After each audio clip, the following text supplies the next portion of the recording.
Welcome back to Radio Free Fredonia, where I and my lovely co-host, Lady Styx, will entertain Hello. ourselves and British Joel today. And our I don't special trust entertain. So Europeans can show up, international people could possibly show up timetable for FreedoniaCon. I'm here and representing, so everybody else is missing out. I appreciate it. So, unfortunately, some of our regular couldn't make it. So, podcast crew are off and about doing other things this weekend. Our unofficial co-host is gone. Always right, Maddie isn't here, so we can discuss how much he's absolutely wrong about Turbo Dork paint. But I'm going to go through a couple of introductions really quick. For those who may not know, I'm Andy. Let's see. I think my technical title is project manager, which pretty much means great paper pusher, maybe. I'm not sure. But that might be the juggler definition. of all things. Yeah, juggler of all things. And, of course, with me is Lady Styx, who is not just my beautiful co-host. In case some of you haven't caught on to the in-jokes, she is also office ogress. I can't talk today. I'm going to have to take a nap. That's what we'll do with our free time. I'll take a nap. And then maybe I can talk later. But, as I was saying, she's also our office ogress, which means that all of your email basically goes through her. She's been pretty much 99% of the shop right now. I don't know what I'd do without her, especially since we get to pay her in Dice and Dragons. That's a pretty fair deal for us. I was going to say, it's why I make the big bucks. I was going to say, as much as I hate email and assume everyone hates email that much, there's not enough dice in this world. I already own plenty of dice. But also with us is British Joel, who doesn't get to make it very often because our international friends can't always make the typical Thursday 8 p.m. U.S. Central Time. British Joel is not just one of our favorite humans. He's also been one hell of a driving force for Earthdawn lately. Probably I'd say half of my driving force. Well, I do my best. He's so humble. He shouldn't be, but he is. And hiding in the corner is, of course, Mr. Blonde, who is our art director for all things glorious and Earthdawn. I've been referring to him as our illustrious illustrator this weekend. Yeah. I think he likes it. Or he's being really quiet because he doesn't want to contradict you. That's true. He's Canadian, so they're super polite about these things. Oh, yeah, super polite. He is. And he also says a boot, which every now and then you'll hear it. It's a boot. And I love it. We got to take him to his first Gen Con last year, and I kept introducing him as, our exotic Canadian. The exotic. This is kind of like the Klingons that would, in the Star Trek conventions, that would put you in the cage and people would pay to get you out. And if they didn't pay, they would start doing things like, look at our exotic charity human. jail. Nobody wants it. Nobody wants.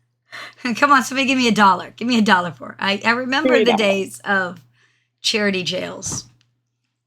I jokingly told my oldest this morning that he asked if I was going to bring Pokey Stick to Origins. And I said, if I do, we should totally do a charity drive where you could get your picture taken with Pokey Stick. But I don't know if anybody would even actually do that.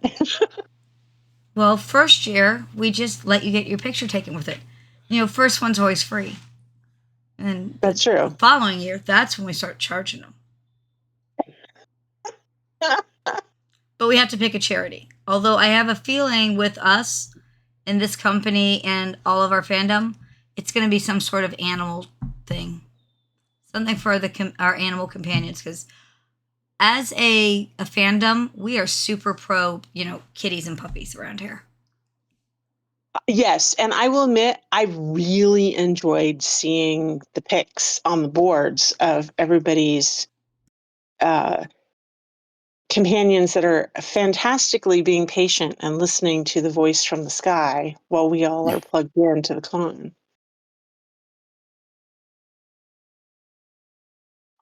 Well, we periodically, during Andy's game on a Sunday, people will start picking up weird mic noise because one of the cats is sitting on Michelle while we're playing.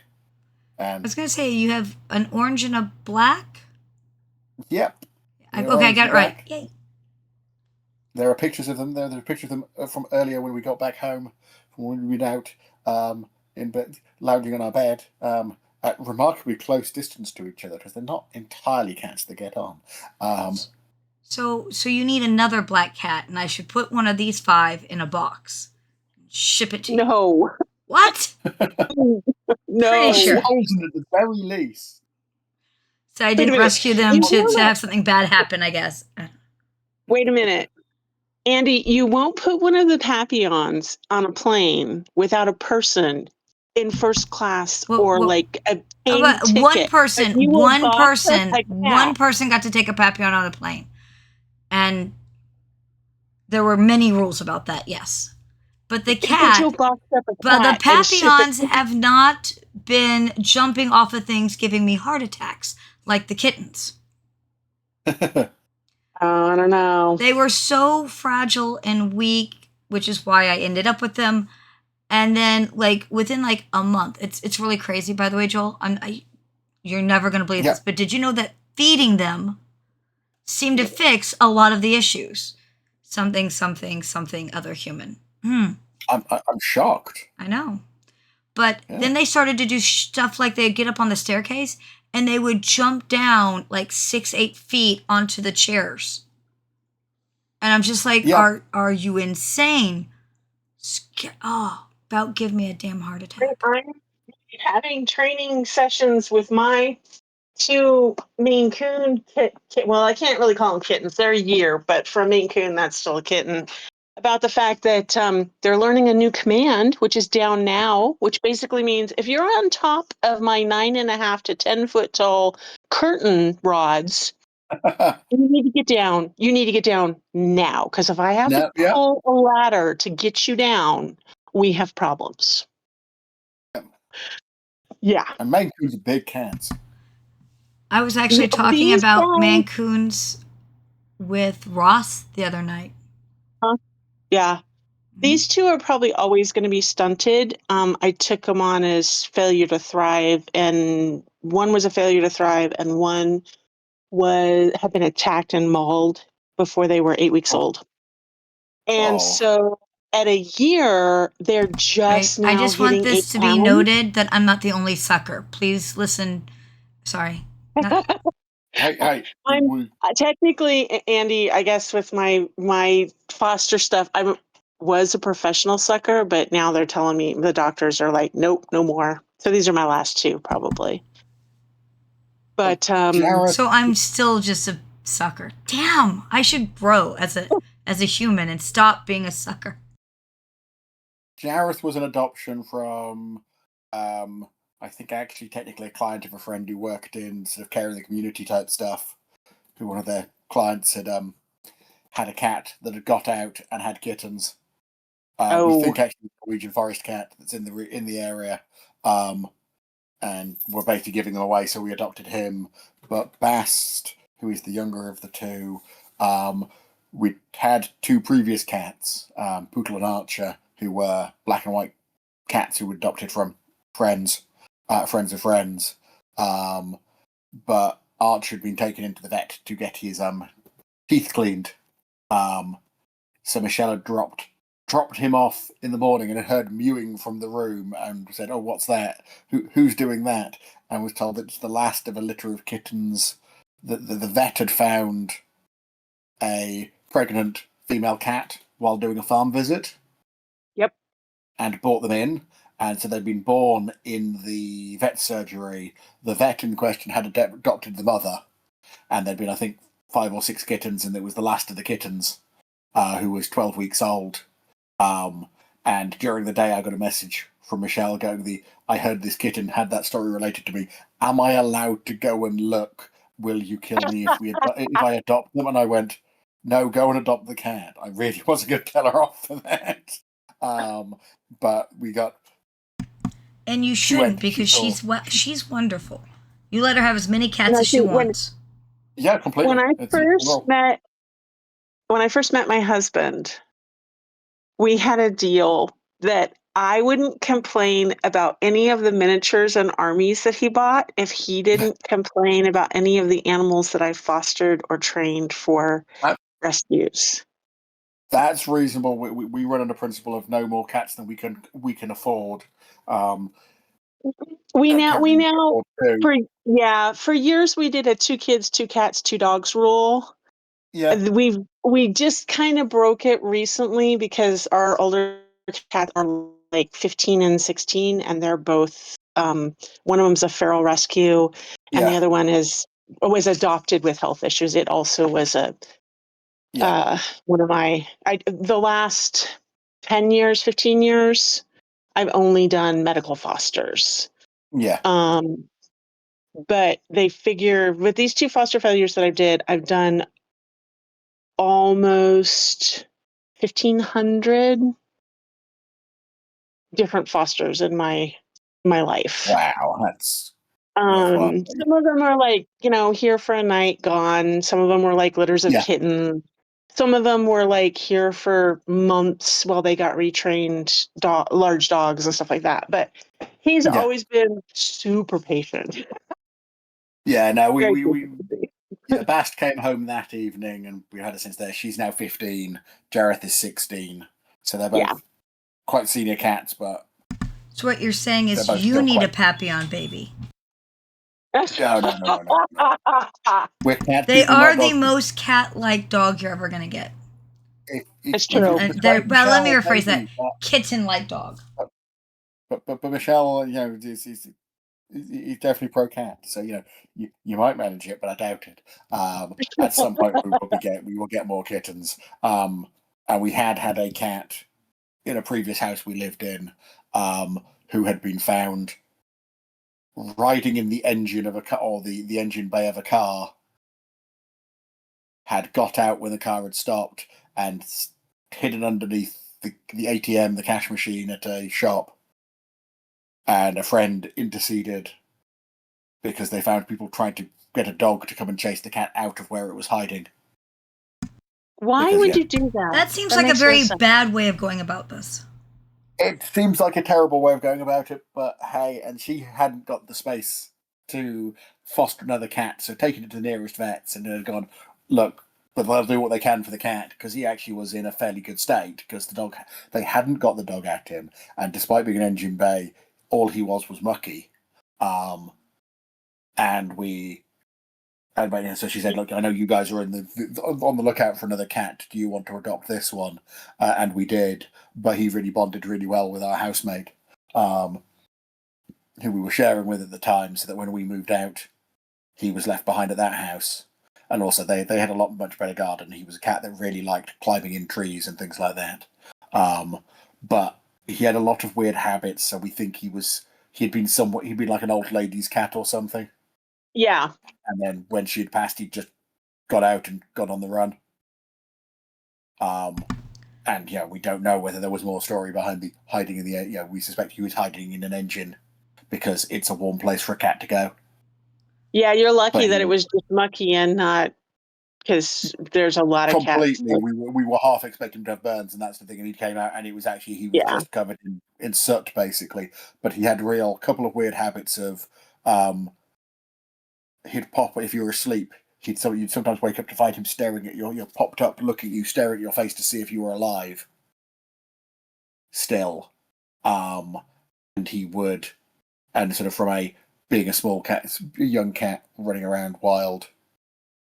We think he'd tend to overeat when food was put down, and then go off somewhere, throw it up, and then eat it slightly slowly at his own pace, which was a disgusting habit. But it's apparently that's the sign of a cat that was probably well fed at some point, knows what food is, but then starved for a period, Staff And appeared in the so lots of things, and you get it. it's not an uncommon behavior. Yeah, we'd heard about it, and it's a you get it to somewhere safe, and effectively throwing it up to stat 8, so it's now somewhere safe, and you can eat it at your own leisure. Yep. Without somebody stealing it, and like, okay, yeah, and the examining the face just struck us as there was somebody he was checking to make sure we were still there. So, But he was a lovely cat. as But gross had some bad habits for going up trees. as gross and nice as that story is, all of this actually ties into the topic I was going to do tonight. We have a topic? Yeah. Okay, what's the topic? Animal companions at the table. Ah, I don't think we talked about it. I knew everybody here's been the community as a whole is very pet friendly. yeah. Yes. So So I thought it would be a fun one. I actually have a story about that. When I first met my husband, he had a party bred Maine Coon named Nicodemus, big ginger and white beast, fluff beast, who we regularly ran games. Our apartment was the place you went to game. Not only did we run games, but we would create the space that if you had a group and you didn't have a location, you could come to our house, like prearranged, and hang out. And we had this glass tabletop that we had set on a low open frame, a circular open frame. And this was Nicodemus's, everybody called it his throne, because he would curl up so you could see through the top of the table. This was the table that everybody gamed on. It was a big 4.5, 5-foot round. We called it our coffee table, but it lived in the middle of our living room, basically. Yeah. The only issue with his throne, was if you rolled your dice and you were too enthusiastic and they went off the table, Yeah. they were now Nicodemus's dice. Yeah. And people really quickly learned when they came to our house that they bought extra dice because they would have to bribe the cat with, look what I have. It's a new, so they could get in and get their dice back. Yeah. He had a dice Nice. pack. Yes. So we've always had cats and dogs, but we've never quite had anybody since Nicodemus passed that has been as involved. Yeah. Like, he knew that game night was pepperoni pizza night. Like, he had a routine around it, and everybody knew that they came to our house that Nicodemus, that was not really their house, that was Nicodemus's house. And Yeah. we had players that didn't come back because, well, Nicodemus didn't really like them, and they didn't like the fact that we were like, he lives here, you don't. And more importantly, if he doesn't like you, there's probably something going on that we may or may not know about. Kind of. Yeah. So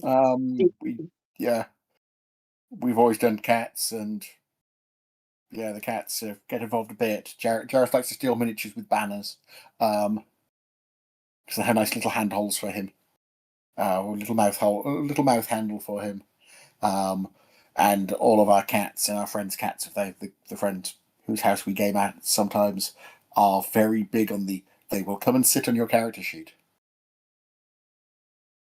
And sometimes on your dice. They don't steal a lot of dice, but they sit on them. Which is a little...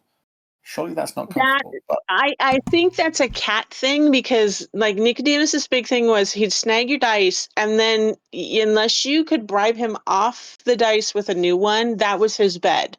And we would tell people, like, do not put your hand inside the frame, because that is his bed and he will rearrange the dice in there. Do not think that those are free dice to play with. Those are the cat's dice. Like, no touching. no, cat.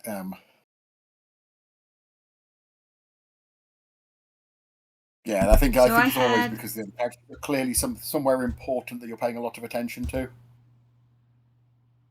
I was saying, I've had several cats who like to still dice, but not Yeah. dogs until I had the Papillons. And Papillons will still dice. Matter of fact, Batsy, however, was actually, and I think Lady Six has been over when would get her to do it. She'll pick up the dice, and you tell her to roll it, and she drops the dice so it rolls.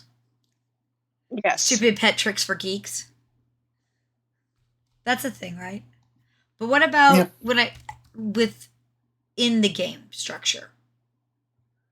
Like, all right, here's a scenario.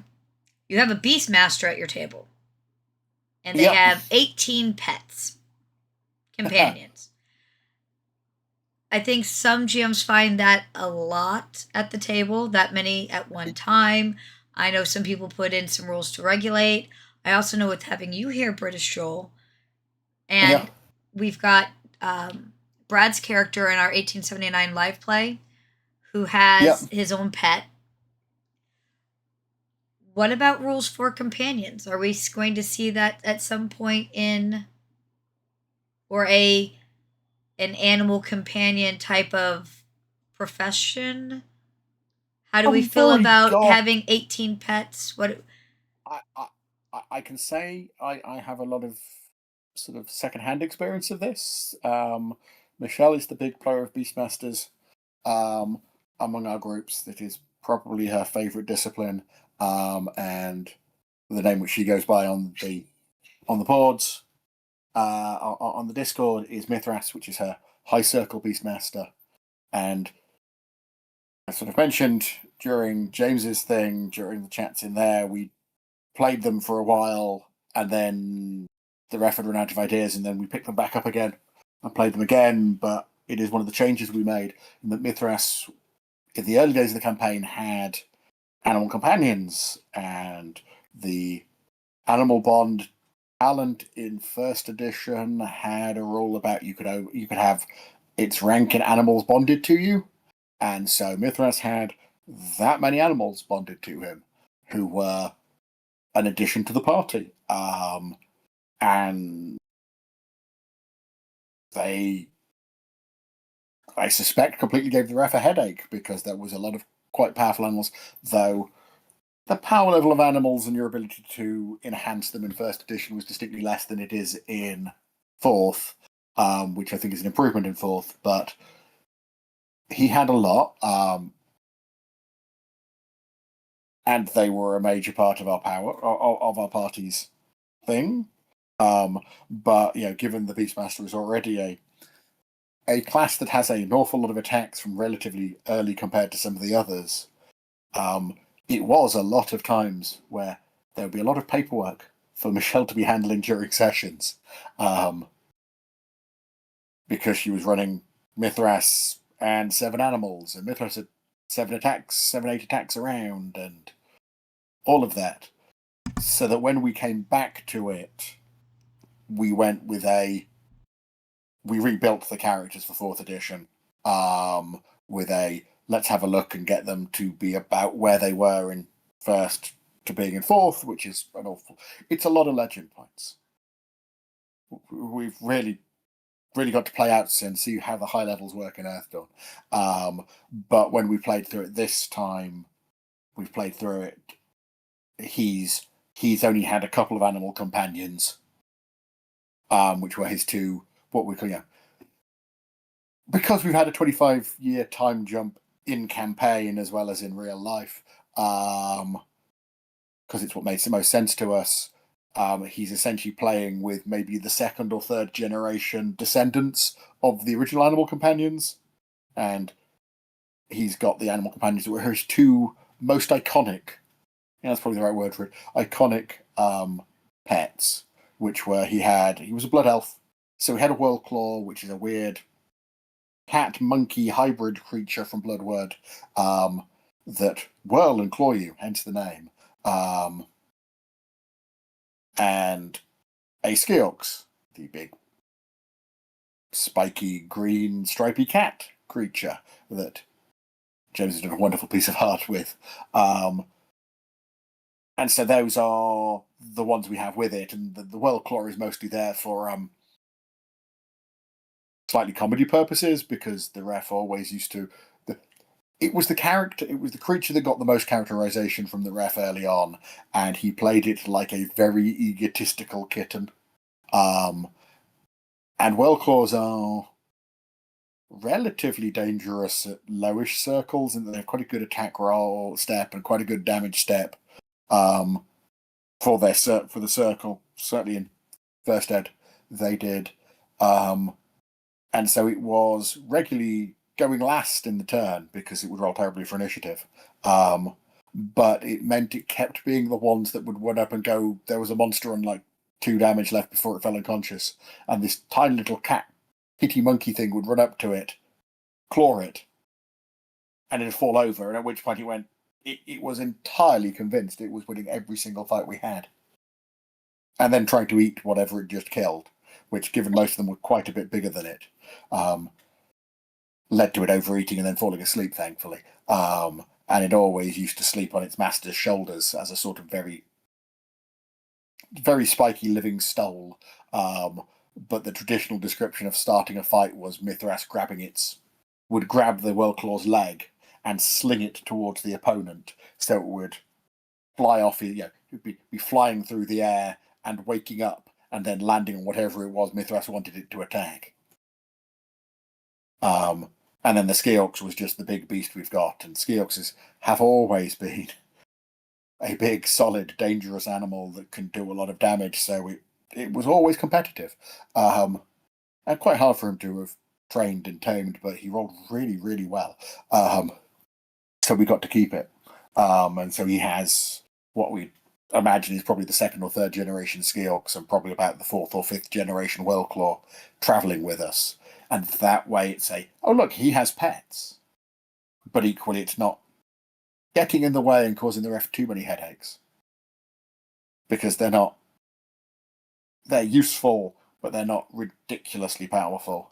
But because of the way 4th Ed handles it with enhanced animal companion and animal training and animal companion durability, they're not just going to blow up because something threw some damage into them because we're high level and we can take powerful hits. They're just going to get, what's the word? Yeah, they've got enough oomph that they're helpful, but they're not enough, but not so much that they get in the way. And it's a menagerie killing everything while we stand by and watch. But it's been a quite good experience, and we've tended to use that sort of model going forward using Beastmasters. One idea I keep threatening to use, and nobody has enough beasts for it, is that rather than the Beastmaster player running his beasts, if he has lots of animals, farm them out to the other players, and they can use them as their own little secondary NPC characters. I like that. I mean, especially early on, if they have 10 beasts and they're taking basically 11 turns, everybody else gets bored. So at least that would share a little love. It stops them getting bored. It means one player hasn't got tons of paperwork, which means they're not getting, oh my god, I'm losing track of everything. And I think, I quite like the idea of being able to go, oh look, we'll give you this animal and you can play that, and then you can play each of the animals as their own character. Each of the animals, I was going to say, could then have a bit more individual personality.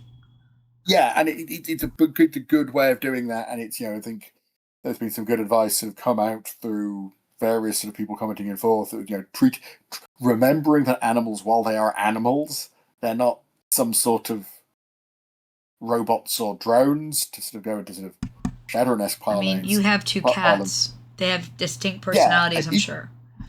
And they have distinct personalities, and they like different people, and they do different things, and they act differently. And I quite like the idea of going, you use a Beastmaster, because 4th Ed, you have no limit of how animals you can animal bond, but equally the thought is, you're not going to bring 2 topped predators with you all the time, because that way you spending your entire time stopping them fighting over each other, or stopping them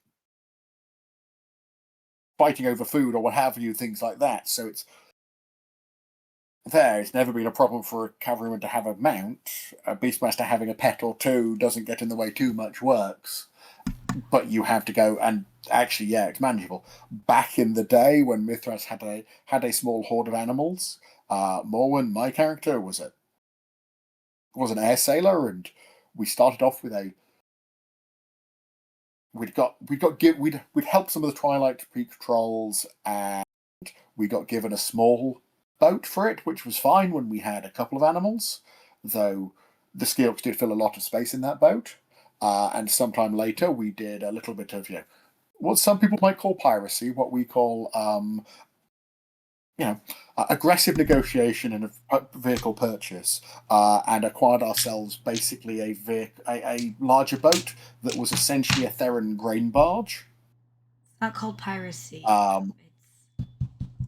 And when you have a mark. That was big enough. And part of our reason for going, we need a bigger boat is because at this point we had a Skeox, a Pegasus, a Chimera,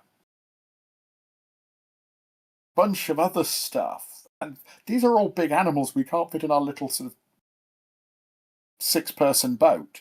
Little air dinghy that we had, so we needed something bigger for it. And we added what was known completely honestly as the room for poo. We converted one of the holes into a place where the animals could go and use as their... It's not piracy, it's privateering. That's the word. Privateering. We needed a bigger boat, aggressive negotiation. But we had a room where the animals were trained to go and use for their toilet. We fitted it with a door in the side of the ship to help ease cleaning matters. And on at least one occasion, after an attempt by certain powerful figures, now sadly deceased, in the city of Iopus, Ulden Erastus, tried to manipulate us into doing something, and we did some of it and didn't do the rest of it. And we were not appreciate you trying to use us as assassins without, well, one, because we don't do assassinations, and two, you never even asked us to assassinate someone, but it's blatantly what you were doing. I mean, it's in the fine print somewhere, I'm sure. No contract was signed, but, we were a little annoyed with him because he'd given us bad... essentially, it was he'd sent us to rescue one of his children from a Hydra that had kidnapped it. And when we arrived, it was clear that Sun and Hydra were not... This was not a kidnapping situation. This was the two of them plotting situation. And given the sort of characters we were, it was a fair assumption that when we found out this, we were going to kill both of them. Because we were impulsive and do-gooding like that. But we very specifically didn't, because we killed the Hydra at speed that really upset the GM. And that was without the use of animal companions. I just had a stellar turn. And this was in about 9th, 10th circle. So we had a lot. I was a swordmaster. I had a lot of attacks. We flattened it quickly and then went, "You will give you an option. You can surrender. We know you were plotting with that. We're fairly certain your dad sent us here to kill you. To kill you when we caught you plotting. Just thought you should know. But he asked us to rescue you, so consider yourself rescued." But then, given we were at that point then heading out of Barsave on a longer quest, we briefly did the sensible thing if you do when you're going on long trips of emptying your waste tanks in your air vehicle, which was done onto the palace in Iopus. As a matter of demonstration of our upsetness at how we had been used. And there were a lot of carnivores in Mithras' creature collection, so it can't have been a nice thing to have dropped on you. See, that's my kind of campaign. But then I'm into having animal companions. It's actually my base character almost always has an animal companion of some sort if I have an option of it. Yeah. And that's part of how I work my quirks in is sometimes personally I don't have a quirk, but the character has maybe I have 2 ravens, but they constantly are doing Raven stuff and they may not like each other and they bicker and that kind of stuff. Yeah. Like, I think it animal companions can go a long way to personally enhancing character development, but they can also be the quickest way that I know of as both a GM and a player to bog down play if they're not handled well by both the player and the GM. Yeah, I think there's some of the things that some players really like and some players don't, depending on how, and it depends on how they're handled. There, I really enjoy that. I really enjoy them and like them because it's a good way of giving a character a quirk or a friend and do some things and do something interesting. It's nice. I've always liked the option of having familiars in D&D and animal companions in D&D and other games, and I like it in Earthdawn.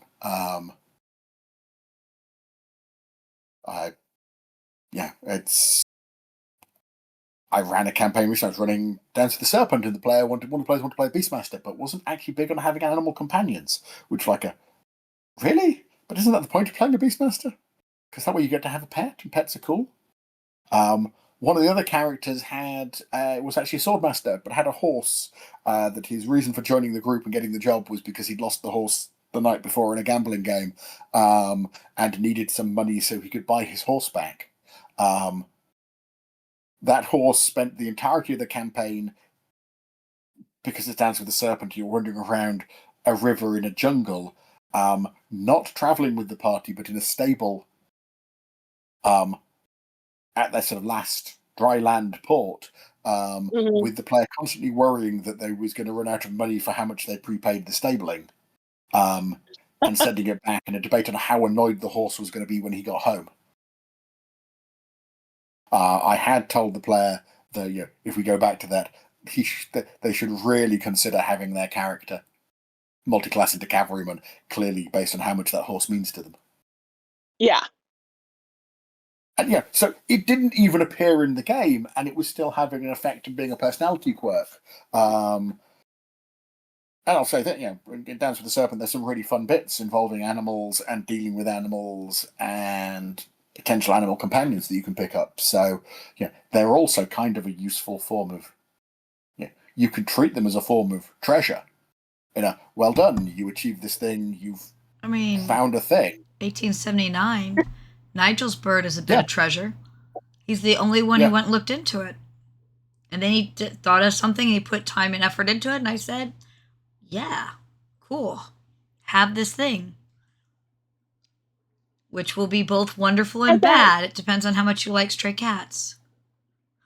Yeah, see, I've had that work the other way, though, too, because I have worked with GMs in the past who know my quirks of always wanting to collect a thing or a beast.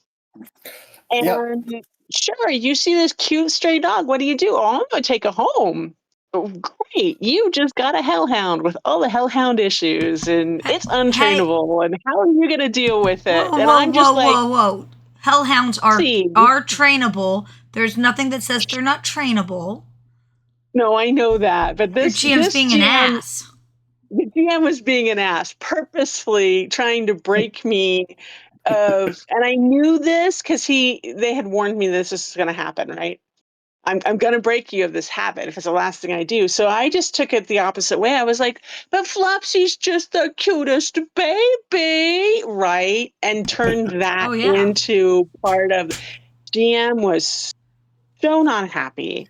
Made for some of the funniest bits in the game, though, because the rest of the party was like, they do things like we'd go to talk to someone in a bar, and Flopsy would come in with me, and everybody would be like, "No animals in the bar." And they're like, "Oh, that's not an animal. That's Flopsy. Don't." Right?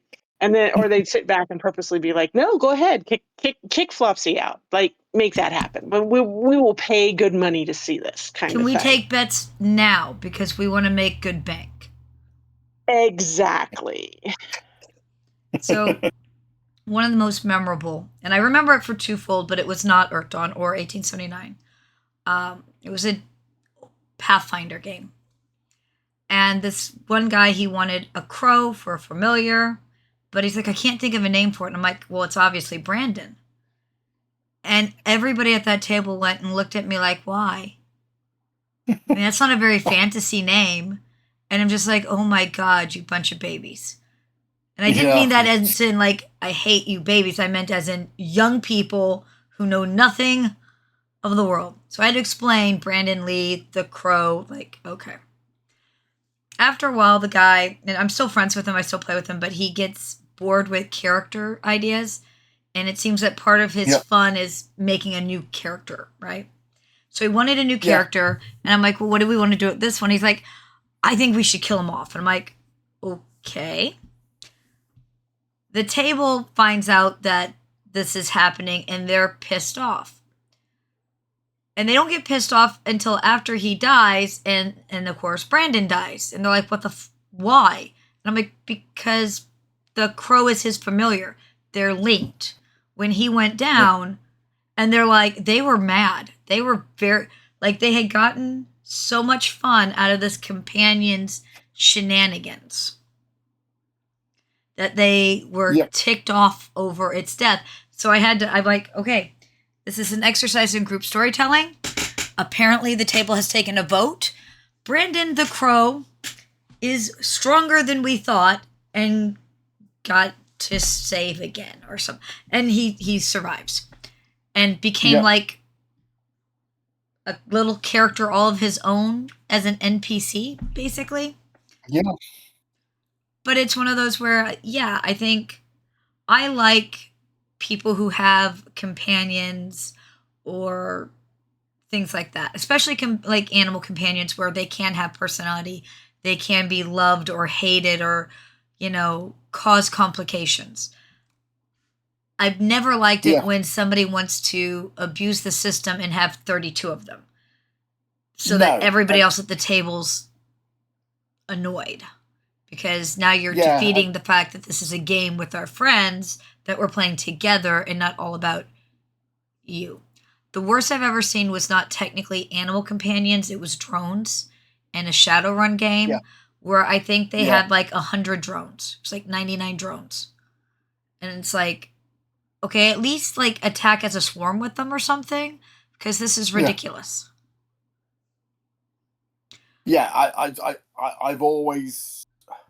think I've always been looking at groups that are have the nice bound between tolerance of that sort of thing and not getting too annoyed that somebody's doing lots of things with pets or drones, and equally those same players who wouldn't take the mickey with it. They would, I've had a character who had 20 or 30 drones and would nick them from security systems when he could, just to add to his army. But it was a agreement between me and him going, he's not going to deploy them all the time, because you start deploying that and people start looking in your direction. It's not very subtle.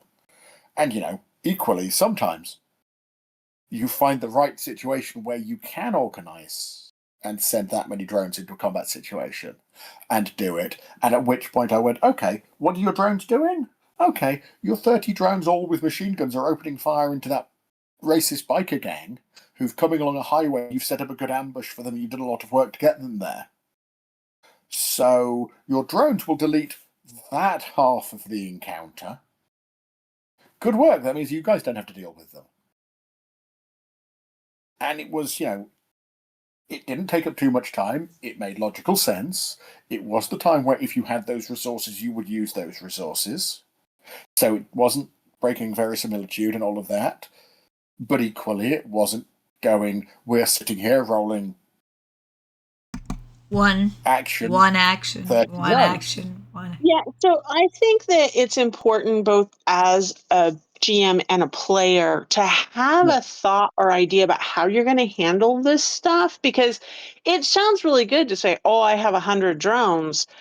Sometimes the best thing that I've ever done for people who play with me is go, okay, come in on this off day, and then we are going to actually, I'm going to make you roll out, and you're going to see how long this is going to take, and we're going to come up like When I say we, I mean you are going to figure out how you're going to make it so that everybody else is sitting around for 3.5 hours while you decide, you may be failing and killing them off unintentionally with your dice rolls. That's not fun for anybody. No, So I think that it's really important that there's a plan and a knowledge. I love having lots of companions, but even though I may have lots of companions, doesn't mean they're all on that adventure with me. Doesn't mean that like the horse in the stable, like that makes sense, right? It does not make sense sometimes to drag something through. And I've lost animal companions because not enough food. It was a swamp and they were not a swamp animal. Like, I think that that's not inappropriate. Yeah. No, I sort of came into it, and one of the games I think I really sort of got my mastery of games mastering from was Second Ed Shadowrun, which is a game that is well renowned for being a role-playing game with a whole selection of mini games that only one member of the group can play, with hacking and different bits that only certain characters can interact with. And you get that sort of thing, and you get characters who have lots of spirits, which is another sort of form of companion. And they'll summon spirits, and they'll have tons of bound spirits. And at which point you're going, not only am I dealing with this team of badass mercenaries, I'm dealing with the fact that one of them brings along 5 or 6 powerful elemental spirits that you can just sick on the encounter. And a lot of the time I will run that sort of thing when I've got players playing that sort of game in a Shadow and go, okay, you're bringing what spirits? Okay. And almost do it as so you put the spirit in, the spirit is there to help you. Okay, that cancels out this thing. Yeah, quite often, because it's fairly standard in Shadowrun for security forces to have spirits bound to them, and they'll have spirit summons of their own. You can just go, okay, your spirit forces cancel out their spirit forces. Exactly. And that means I'm not having to roll for 10 spirits. You guys, because you've got 2 mages on staff, are not having to roll for 10 spirits. You guys have got slightly more and have prepped for it and are aware of just setting things up. Okay. That probably means it's a win for you as long as everything else is going okay. And it's all dealing with and talking to your players and understanding your players, and the players understanding where you're from as the ref. So everyone's happy with it, and you don't feel like, well, I keep some of these spirits and they don't do anything.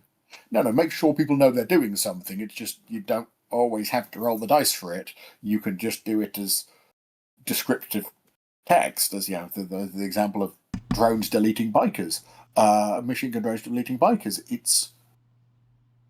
It makes sense. It fits. Yeah. You feel like you made a contribution with your thing that you're doing, but you're not taking up too much table time for something that just wouldn't be. It would just be an exercise in dice rolling. And I try and do that. I've never quite done the me and a player sitting down and doing all their drones or animal companions actions in a second session outside of the session, but I've done a thing where I regularly, because I run for quite small groups and also just like role playing and do stuff, we'll do the as controversial as animal companions concept of an NPC that I'm running as sort of a player character with the group. And again, that's one of those, you have to be careful of it, and then that's the one, you end up with the ref talking to themselves. I think too, though, Joel, that it's really important for GMs who maybe don't have a lot of experience doing that type of running that type of thing, and players as well, that they maybe have the experience to do that before they're just like, that's too overwhelming, I'm not even going to consider that. Which is part of the reason I would pull people out and be like, so you've never done this before and you want to run this. Let's actually try it and see if it's something you really want to do, because you don't want to get stuck with somebody that, you're 2 or 3 sessions into a campaign and you're like, and I commit suicide because I just hate playing this character so much, or the drones or whatever. Does that make sense? Yeah, completely. And I know the Shadowrun example, one of the things I regularly have done in campaigns with an NPC is go, well, I'll run the team's hacker as an NPC, because that means we don't have to do the 3-hour hacking mini game. where everyone else goes and do pizzas. I mean, hiring in hackers is an ancient tradition in Shadowrun GMs. Yeah, because it was either pre-do that one person for 2 hours, or everyone sat on their tushes for 2 hours. Yeah, people get and the rest of the team, the rest of the players go out to get tonight's takeaway. And I would, as a player, I regularly would bribe my GM. I'll come 2 hours early. I'll bring dinner, or I'll bake something, or because I know it's pain in the butt to run, and it's often just time consuming. It just takes time. If you have someone who's willing to run that for you and play that, it's great. If you don't, it just sucks for everybody. Yeah, and it's great when players are with that sort of thing, and the same with Animal Companions. It can become a thing that the players will get really invested in and really enjoy doing, and then that's adding to your game. And it's just like everything; it's always finding the right balance. I was going to say, I find that it's a balance of not just how I want to handle it at the table; it's who I let play those characters. There are certain people I've met who have to be the center of attention, and they literally only do it so that they can be the star of the room every time, all the time. And I usually direct those people to something else or limit it versus somebody else who I know is going to be like, well, I'm not taking Flopsy because we're going to the Antarctic, and Flopsy's a hellhound and he'll be miserable. Instead, bring something else or something smaller. So I think that there's a balancing act between rules, homebrew, and occasionally certain player types. Maybe we kind of. And I know that probably sounds mean to somebody out there, but it's honest. And I know players who might like the idea of having pets, but wouldn't enjoy the paperwork and the faff of dealing with it. Oh, paperwork's the worst. Yeah, and there's Michelle hiding behind me making comments. Hi, Michelle. Hey. Lady Six, if you haven't met Michelle, she's fantastic. Hi, Michelle. She's done a lot of paperwork, as said. A lot of One of the characters that I would like to get a chance to play for, and it's something James and I had talked about early on as a possible angle with the bestiary book, was a windling whose brother is a troll. Yeah. And I think in the book we had her as a weaponsmith because they were going out looking for different things, and that's why they had come across all these animals, because they were looking for new materials and all that. That was one of the early ideas. But I've always wanted to do it as a windling beastmaster who only had like a couple of companions, but big, strapping, companions, right? Yep. Animal companions. And the thing is, though, is she's afraid of them getting hurt. Yeah. So she's constantly like jumping in front of them, trying to protect them. And I always thought that would be a great character to play. I know of a character. A realistic character to play, because let's face it, we all do that. We do, though, but think about it. The Skorax, this big, giant, tiger-like thing with this whip that will saw you in half. And then the windling's like, you stay away from him. Yeah. I will kick your... Don't hurt my kitty. And characters having that sort of trait. I've known of one of the longest running mages I've had in my Shadowrun games at home here is notable for the fact that she'll summon lots of spirits and she'll use powerful spirits for things because she's an incredibly powerful mage. But the spirit standing order in combat is, if there's something big and scary, you hide behind me and I'll deal with it. I've had characters with that, with their familiars. Die just because they're the one that took her call. And I have players who collect. The player who has the horse in my Earthdawn run through Dance with the Serpent has a history of playing characters who collect cute critters. Doesn't actually tend to take them out on adventures for most of her characters, but she has several characters who look like they're building zoos. So Smith Russell's. Yeah. I would love to play one, and I haven't found a GM who's willing to do it with me yet, because they all kind of look at me like, you're crazy. Why would you want to play something like that in a campaign where you don't know? Where I pick up something, right? And the something is an unknown, but it's cute. Yeah. And so I take it home, but it's a complete unknown. So it's like, what is it? I don't know, but it's fun. I likes it.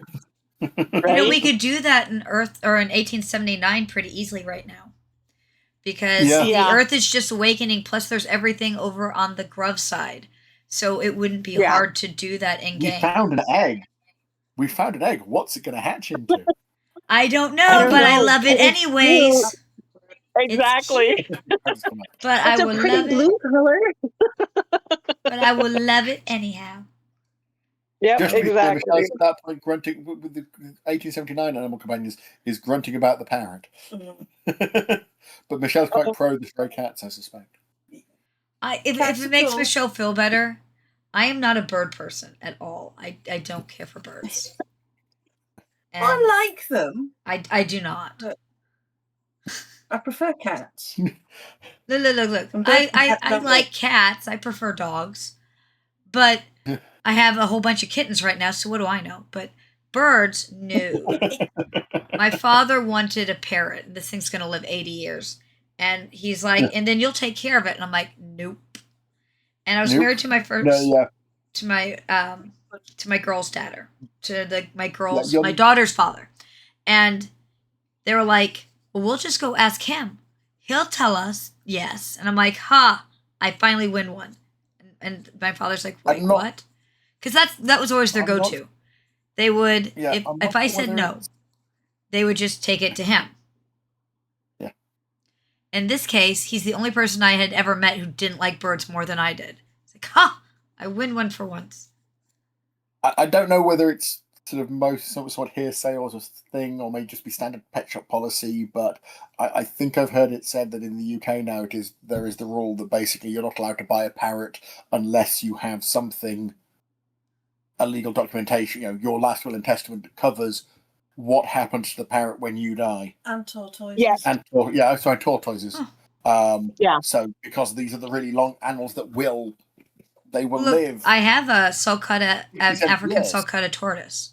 Before I bought it, I called one of my daughters, called my youngest, and I said, when mommy dies, would you like a... And she's like, hell yeah, I want that. The funny part is since then, I've asked all of the kids, including the adopteds, and they've all said that they'll take him. So now I think the problem might not be who's stuck with my tortoise. It's who's winning the tortoise. Tortoise might be liked more than me. You should set whatever in your last will and testament, whatever the whatever game has to be played to compete over the tortoise. Yeah. I think it's going to more be a matter of who's willing to take on the where the tortoise lives, because having that kind of animal in the area we live, it's got to have special everythings to make sure that it has what it needs to be able to survive. It's actually not that bad. We're putting in the greenhouse, and as far as plants, there's actually a pretty good list of what they can get a hold of. So, weird British tortoise story, which is sort of one of those experiences of a British person of a certain age.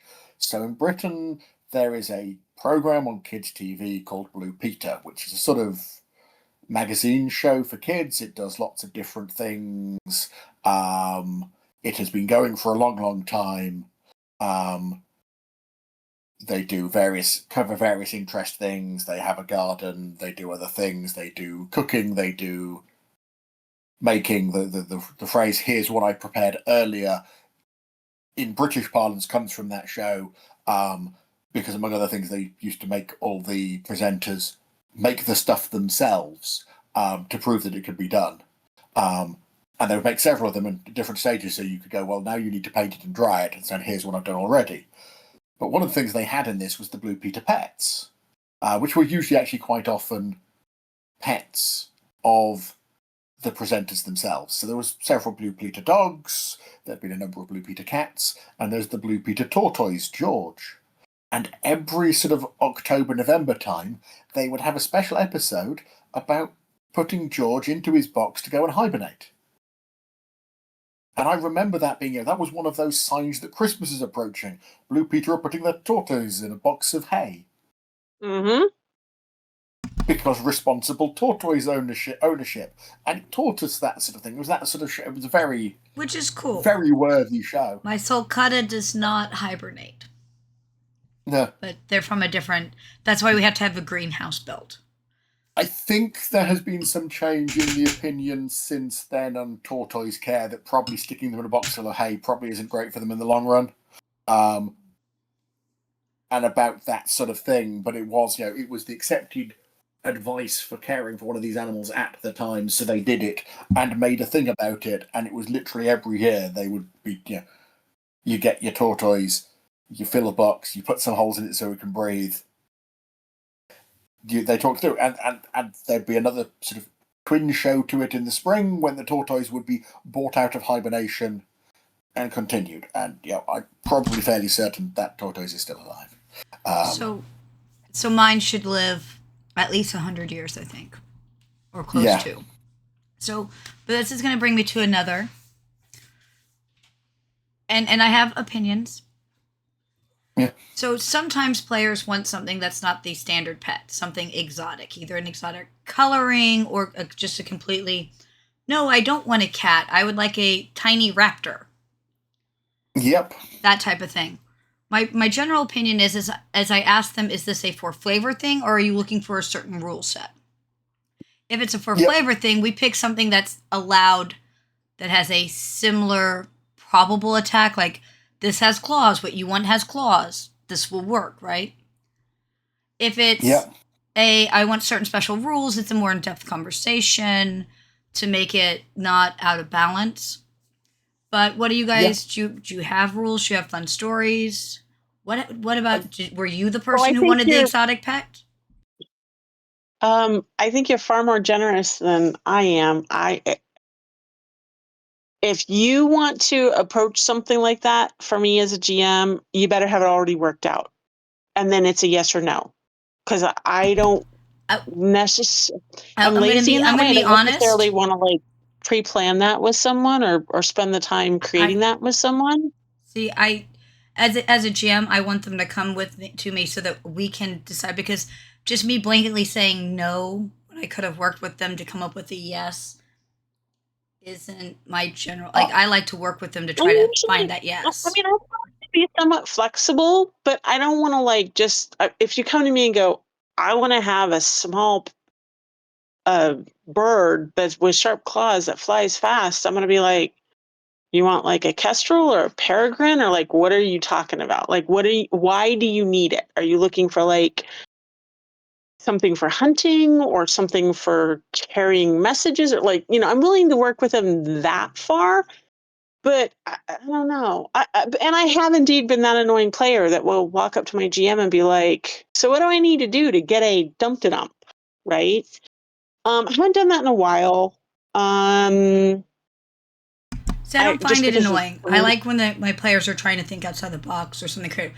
I do like them to have a reason rather than they're cool.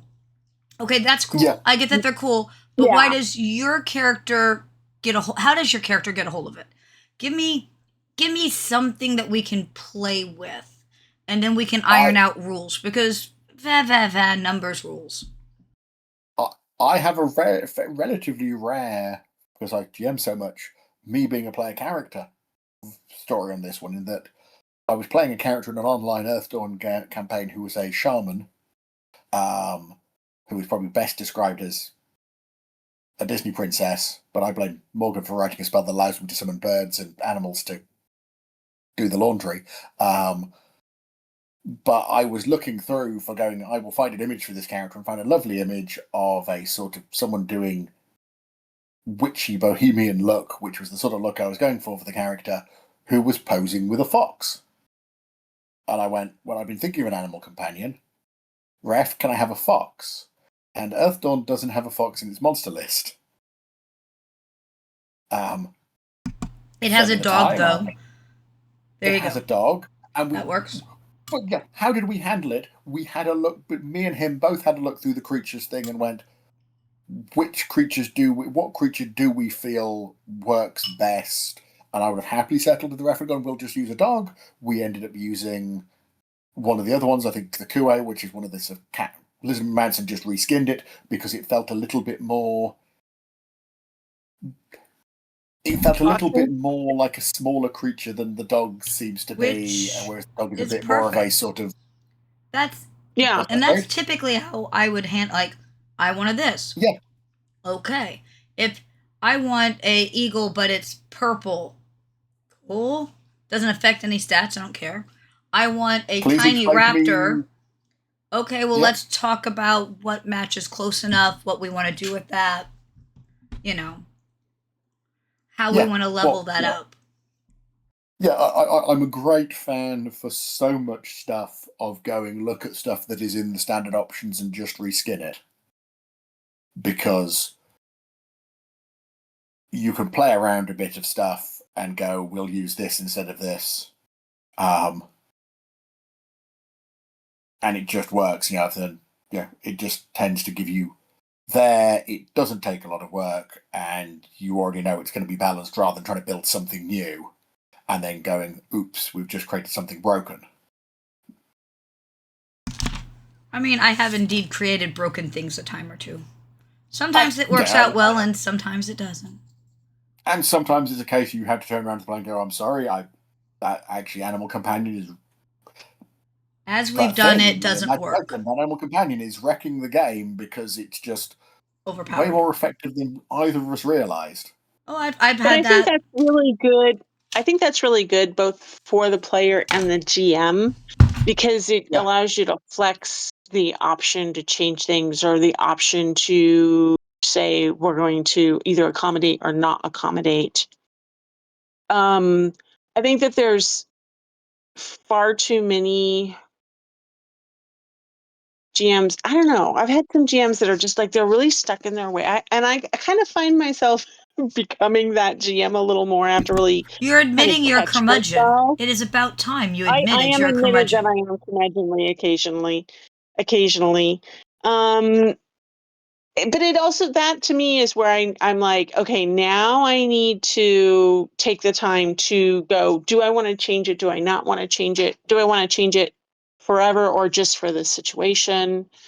Was the expectation of myself as a GM or myself as a player, was it realistic when we created this? Like, is it fulfilling the need or the want? Does that make sense? Yeah. Yeah.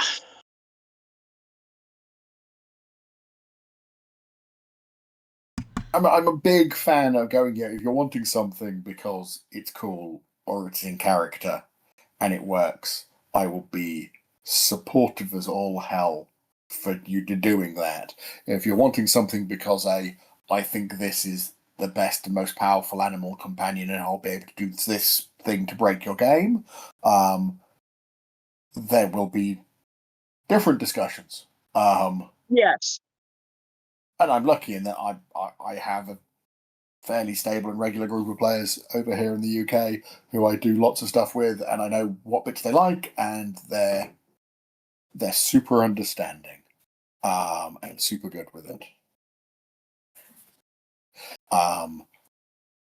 In the Dance with the Serpent, a couple of the characters ended up with otters that they'd made friends of, but because of the circumstances they're going into, I just politely said, the otters are going to stay at home for this, because you haven't had the time to train them for all of this yet, and all of that sort of thing anyway. But they'll be looked after, and you can then go and hang out with the otters at the end of the campaign. And one of the characters made friends with a monkey that they met, and that didn't do a lot of anything in the world of actual game effect. It was just a monkey that was following the party around and getting free food, so it would run off in combat situations and hide because it was smart. Okay, cool.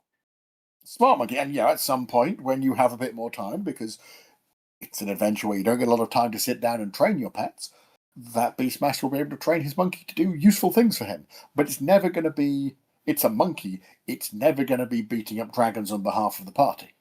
Yes. But You what know, if it's a it's blood going to be- monkey? I mean, they're very different. Completely, that's an entirely different situation, and how. And now quickly the those blood things monkeys beat the change. dragon. That's obviously how that We're works. pretty sure it'll never happen again. To quote to misquote the Windy statement. But yeah, he's come up. Michelle, on hearing that story, having not heard some of the earlier conversations, mentioned the phrase "Mr. W," which was the nickname, the official name of the aforementioned Wellclaw that her character had. Because he had so much of an ego, he had to have a special name. But he did kill Hydra. He helped.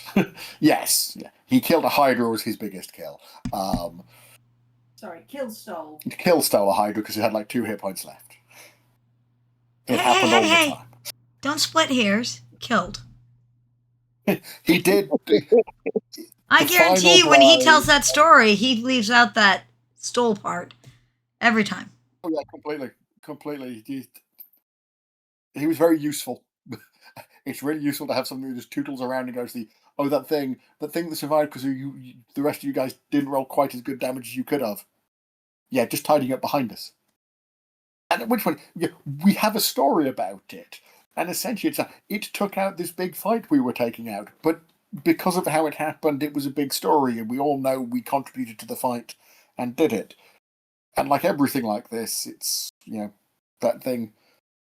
The rule of thumb for animal companions, for me, not that I'm trying to draw a conclusion or anything at this, because this is just a good thing, but it's just one of those thoughts that occurred to me, is anything like that is not one of the player characters, be it the animal companion, and an NPC being run by the GM, a small horde of NPCs you've picked up because it made sense to you in character to do that in the adventure. All of these things are good and can add colour and fun to a campaign. As long as they're not stealing the limelight and the time, and you try and avoid that happening, because that just makes it all better. Yeah, if it's fun and adds and makes the campaign better, it's great. If it means that 3/5 of the PCs feel like they're not getting to do anything because that small army of animals kills everything and we just feel unnecessary, that's a bad thing and you should look into solving it. Yeah. And all of these are solved by the GM and the players talking together. Like adults? How dare you? Like adults. How I don't dare know. you, Adults sir? are Just like adulting. children. See, you haven't I been do- to most of these because of the time difference, but Lady Six will back me on this. That is my number one solution to almost everything at the damn table. What if you and that player sit down and talk to one another like adults? It's crazy. Good communication breeds good games. I've realised my official COVID realisation in running games and thinking about games was, if you tell the players what sort of game you're wanting to run, they will create characters that will mostly be playing go in that game you want to world. run. And was that, I Andy? think that go to that world. Though, if you tell them I'm looking for this, then they tend to pick things that go with that. Most players, exactly. I find, want to play, and they're very accommodating. I don't mean that in a negative way, but they want to play. They want to be involved in the game, and they want their characters to matter in the game. So they tend to, And a lot of players will go, "Oh, you're giving me this. Oh, that gives me an idea of something I want to play in that game." Because it's not just look at this entire setting and do it. And with animal companions, with anything, it's be clear what you're giving. Because the worst thing ever would be for someone to turn up to your Earthdawn table wanting to play a Beastmaster who ran a horde of animals. when you abhor that and are going to just jerk it away. Yeah, and I kind of think one of the ways we could in a sort of future game mechanics way, the current Beastmaster works very well, but is a ginormous mincing machine because Claw Frenzy. But that's a different debate for a different time. But building a Beastmaster that is if you can build a Beastmaster that is all about I have all these animals, and actually I don't attack, my animals attack. I've seen games. I'm running a household game at the moment, which is a wonderful game, but the animal companions in that are effectively treated almost like they're a creature. They can do things. They can move around. But essentially, you almost use them like your weapon in combat. And Yeah.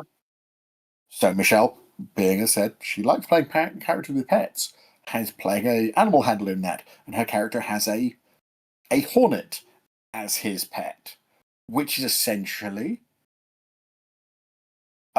treated as a ranged weapon within the rules. But it's a much more narrative and, for want of a better word, vague game mechanically than Earthdawn is. So in Earthdawn that would feel a bit weird, but it's just a missile weapon. That would feel very odd. Is there a 1879 profession? There isn't an 1879 pet profession. There's a couple of them. Yeah, I was gonna say. There's a couple of them who can do it. Your favourite, clearly the cowboy, gets equestrian skills as one of its primary skills. That's not my favorite profession. I just know a lot about cowboys. I'm a history buff from the time period. I know, but yeah, there isn't. But equally, there isn't the set of talents because we're not magical enough to do it. Do you know which one is my favorite profession? Can you guess it? I don't. I'm not sure. The mad scientist. Where's that? Yeah. And you could build. Mage gets a lot of options for having pets, like that parrot.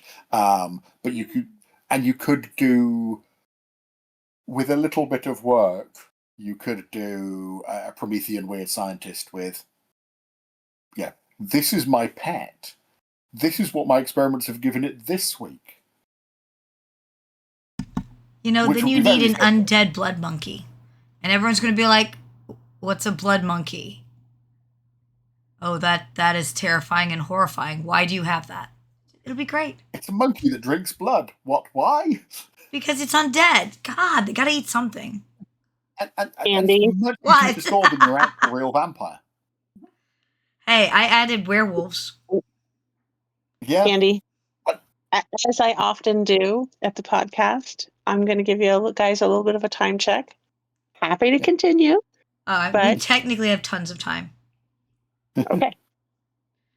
I'm just going to say we can quit whenever we feel like, but we technically have tons of time. Ross will be on for 40 minutes. Did I you think? Or no, I'm after this. You're after this, really Andy. terrified Morgana about that plot with the werewolves. What? No. You set up this concept that it was a great plot. I really liked that storyline. But your plot said that everybody who has male line ancestry of this family might carry this curse and could well carry this curse and turn into a werewolf. And the curse was started in the 1300s or something like that. Which means everybody of royal blood has a chance. That's male. And the entire aristocracy of Britain and most of Europe has a chance. Has a chance of being werewolves. Isn't that fabulous? Because then at any point, I can turn any of them into a werewolf. You're welcome. Yeah. That was on purpose. And that wasn't an accident. But Morgana was sitting there going... Yeah, all the royalty in Europe is a bunch of interrelated mess. Just saying. Yes, and then you add in all the children born on the wrong side of the sheets. Uh-huh. You know what would be delightful? Not that I would ever possibly have thought this through to the point that there could be some sort of rare blood moon that happens. that jumpstarts a bunch of them. Could never have something like that plotted out, could I?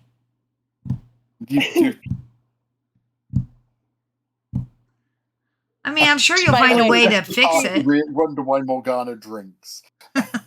Oh, What? You never thought that I would do that? Oh, silly you, Joel. Yeah, it's a, No, I know what I said. That they have a Morgana tries her chance best to to just drink deal with the because stuff. the GM's an asshole. Yeah. She mostly tries to work out the stuff she can and deal with the stuff she can deal with as best she can, Oh, I'll but does have. think through all of the implications. So I hope you You realize that guys means can shut off a blood moon, right? Or what if you have to make a deal with the Fae? Because I know August would love making a deal with the Fae yeah. to stop half I'm of not sure which Britain from episode. becoming werewolves. There's something about Faye. And making deals with them because you know how much August likes that. Yeah. Yeah. August loves Michelle is that. just as impressed as you'd imagine by that. Imagine as you would imagine by that concept. All right. I think that's so. Do you think that at some point we will get a Beastmaster type profession for 1879? I hope so. I would certainly be, it would certainly be something I would be looking at from several different perspectives to go, how would we handle it? We've got shaman of the sort in the sword book who can train and who are tied to beast spirits, they can summon beast spirits. So that's a way of doing it that say, oh look, and the pet only appears when you need it, sort of concept. But I would probably, if I was rewriting extra stuff, I'm probably going to try and avoid, just going the let's make sure everything that's Earthdawn is in 1879. But equally, there's some sort of I have animals class is just. There are players who really, really like that sort of character and like to play it. Because it's a fun character for some players, and that's great. So it's one of the few things we haven't got at the moment. So I would say at some point, yes, and I'd have to go through and check a couple of the other books just to check in case how close we've come to it. Because I said there's What there's do the you beast summoning swords. do you think we can are do something close. more likely to get an animal companion type first, or a familiar? I'd like to. I think some robust familiar rules would be quite fun because you can use that to represent any good strong bond with a pet. And it would definitely be something we could do and probably will do at some point. I didn't know if you knew if one was closer to happening than the other, if I both had been talked about. haven't sort of sat down and done that. I think sort of with our next books, it's not quite coming up, but I would kind of expect it when we swing back to doing stuff in the Grove again. The Grove, it being the weird wild wilderness for our setting and our frontier to a great degree, would make sense. But if someone was to present the idea to the 1879 crew for something that would make sense in, say, upcoming books about America, it equally would be we'd look at it and go, yay or nay, and I would fully go, yeah, we are missing that concept. Because that's inspired a whole load of the classes I've added to the professions I've added to 1879 across the books. Because I was looking at stuff and going, we haven't got a character that does this sort of archetype. And I tend to think of it in terms of more literary archetypes and characters of the fiction at the time as possible. Historical and fictional characters as you'd get them. But that character with a pet or the loyal hound, is something I think it'd be a great way of putting in some rules for particularly if it was something here are a set of rules for having a pet that you work with that are almost profession independent might work better, because then the players can have it without having to feel they have to play this character type to have a pet. And I think that's not a bad I thing. think that would be really good, because technically you're a magical wielding being. So why do you have to be a wizard, quote unquote? Yeah, you're close. The 1879s were sort of a little bit vaguer on that one, but I know it's the way. Yeah, we sort of magic is just going to become more and more, and the PCs are always going to be at the forefront of magic in the settings. So, but I think having some familiar rules of beastiness would be great to put forward. Because you could play a policeman who has who cares for one of his station's loyal bloodhounds for tracking criminals. You could play a cowboy who was a really good horse, or a cavalry officer with a horse. I suspect one of the reasons the majors got it is that the standard the mage order within the British Army are wizard cavalry, basically wizards playing the role of light cavalry / artillery piece. So being able to control and enhance and improve your horse makes sense for them. I've always quite liked the idea of mages with like a falcon or something, and then you can see through its eyes. Because I kind of like that sort of scouting option. It's a fun option. Yeah, it's just interesting. It does something different.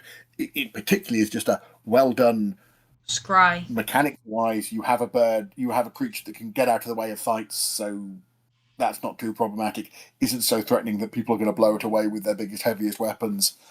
It's still useful, but from a rules and headache wise for the ref, you've got it as it is a predictable set of gear that gives them this capability. Yeah. And and it could be a message. It could be used for scouting because you can see through its eyes, or you could use it to send messages because the constant oh my god that we run into and I run into in 1879 games is the players being frustrated because you can't just phone someone when they're the other side of London. What? Because because you can't. I'm old enough. Because you can't. You can, but you have to hope they're in one of the other 6 buildings in London. It's slightly more than that. And that somebody else knows who it was? Who's Jim? There's 100 Jims. Yeah. And they're in the right place and there's phones at both ends. I know in my first 1879 group, the weird scientist, played by one of our 1879 writers, Alex, one of the things he built was there's an item that's in the book called the Astral Telegraph, which is a little portable Morse code sending telegrams system. And he built several of those to give to the teams so they can send messages to each other. So it's kind of like a very bulky pager or text, but pretty much, in fact, all of that group ended up with knowledge telegraphs so they can send messages on these things as some of their free skills. Because, oh my god, we've got so used to the idea that we've got a thing in our hand that we can communicate with people instantly at all times. And, mobile phones have a whole bunch of other issues, but boy, are they great for that. And just as, animal companions are, there are issues, but we can deal with those. But there are also great things they add, and running messages is one of those things. I mean, that's true. If you have ever played in any game where you didn't have a spell for that, a good animal companion was worth their weight for that alone. Long distance communication and oh my god, we need to get a message to the rest of the party because we've just realised this thing. It's a great tension, but it's also great when somebody has an interesting and fun, oh look, Pookie can run the message for us because Pookie can do that. I'm not sure what species Pookie is, but that's Pookie. Pookie's obviously, like bearded vulture. It's a good name. It's a good name for bearded vulture. The sweet, lovable things. Yeah. In London. Well, I could deal with the pigeons. I mean, it could get I fat was off of questioning vultures in pigeons. London, but lots of thermals from all the chimneys. Vultures would But do we're well. coming to the U.S. and we do have bearded vultures here. I think. No, I don't know. Where the hell Is are it those things from? condors? Yeah. I did an image search on the owl you'd placed last night, but I'm not convinced that what Google thinks that owl is what it is, because its range is it's further north than you. Oh, it's hold on, I'll find out.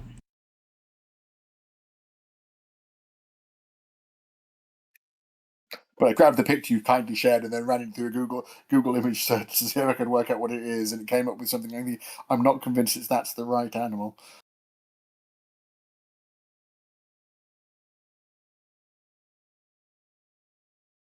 Nope, sorry. Bearded vultures are only available in the mountains of Iran, Southern Europe, East Africa, the Indian subcontinent, and the Caucasus. I can work with that. I think I've seen I can't remember. I think bearded vultures might be the ones I've seen, but I've seen vultures in the wild in the very south of France.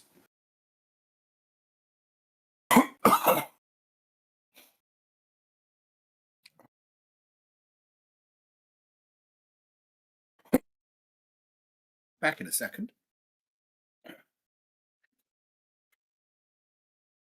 So, Andy, you're looking up something with owls right now? Okay, it's a common barred owl, I think. B-A-E-R. I don't know. I can't spell. But yeah. B-A-R-R. Owl. I don't know what's there. I think it's freelancing. Do you want to be freelancing next? This is one that's at your place? Yeah. Yeah, no, they're all over North America. The cool thing about barred owls is they all have their own, like, if I remember right, they all have their own feather pattern. Yeah, but it's this mottled kind of brown and white thing, and yeah. Yep. He's been out here since I don't know how long they live. I never looked. How old do they get? That's a good question. Just a moment. Let me look that up. I know this is going to sound terrible. I've always just assumed it's the same one. But what if they don't live that long? Usually owls live for years. I'm trying to find that.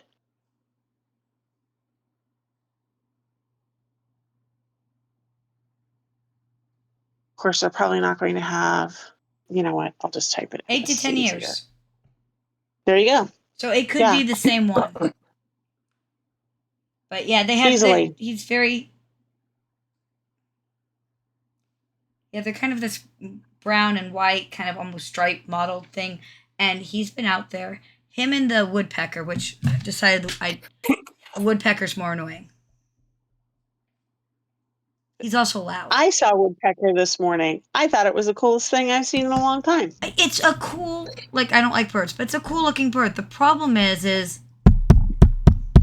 chicka, chicka, chicka, chicka, chicka, chicka, chicka, chicka, chicka, chicka.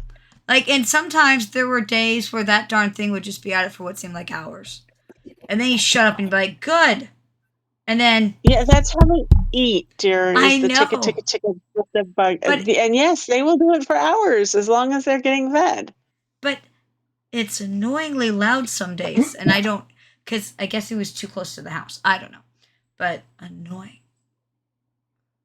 I guess I didn't think of them as a loud thing until I lived near one. And then it was like, you're louder than I thought. Oh, yeah, no, they are very loud because the wood, it sometimes, especially if there's enough rot in it, it acts like a drum. The vibrations will just reverberate through the wood. Through the woods and through my window. And the biomechanics of them and the amount of actual shock they're putting through their head and neck. It's frightening. Yeah, they're incredible. Yeah, the amount of force they can get is quite really impressive. neat and can be moved onto pterosaurs because of some of the research they've done with some of the pterosaurs into how much neck strength, because swooping down and like picking up fish or something is much different than like swooping down and attacking with a long beak. And then how that, yeah, I was watching a whole thing on pterosaurs about this because it has a lot more to do with Yeah, neck strength than people would think. And they I'm going to study share that through birds. yeah, my favourite bird to see in the wild, or one of mine, that we have local to us in Lancaster is the kingfisher, which do the scooping things out of water, but mostly by diving on them.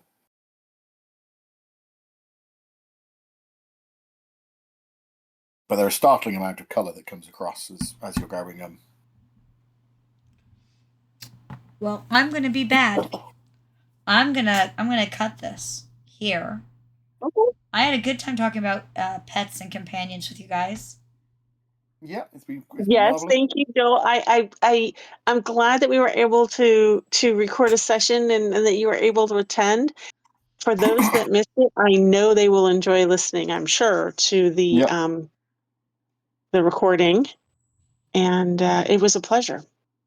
yeah, it's been a pleasure. Thank you very much. All right, good night, everyone, and good night, special guest, apparently British Joel, and good night, darling, lovely co-host Lady Sticks.